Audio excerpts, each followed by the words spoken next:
জৈব সার তৈরি করছিলাম। অ্যাকচুয়ালি আপনার পাখিগুলোর যে বিষ্ঠাগুলো হয় এবং যে খাবারগুলো অপচয় হয়ে যায় সেই খাবারগুলো দিয়ে একটা জৈব সার তৈরি করছি আর কি।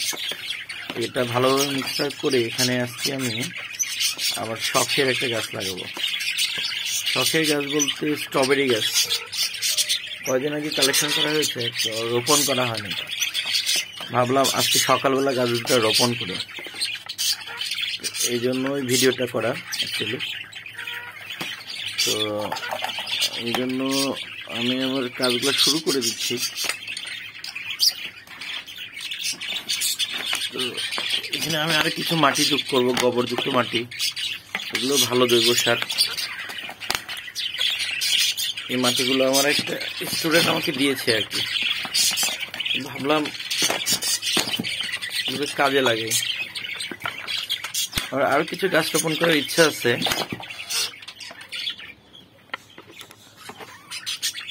তো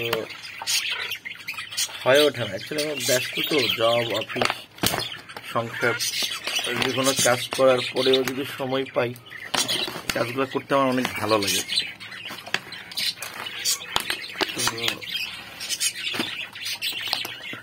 তো ম্যাটেরিয়ালও কিনতে হবে আমার। মাটিগুলো আমি রেডি করে ফেলতেছি।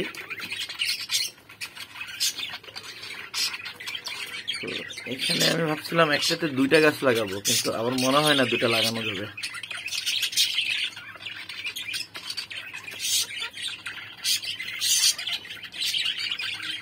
দেখি কি করা যায়। তারপরে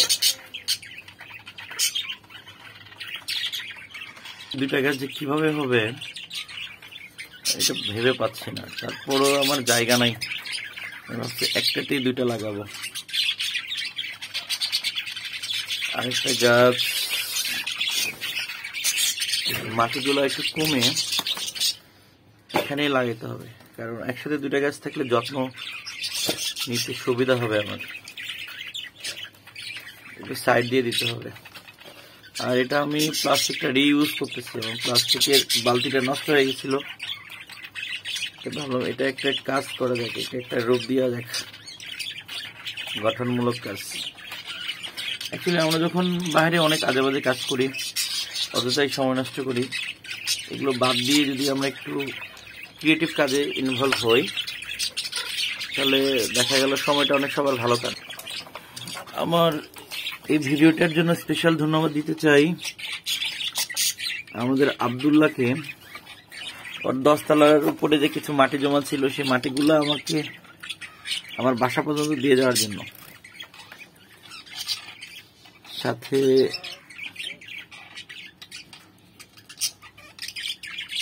কাশফিয়াকে দিতে চাই, ও মাটিগুলো রাখছিল ওর গাছ লাগার জন্য।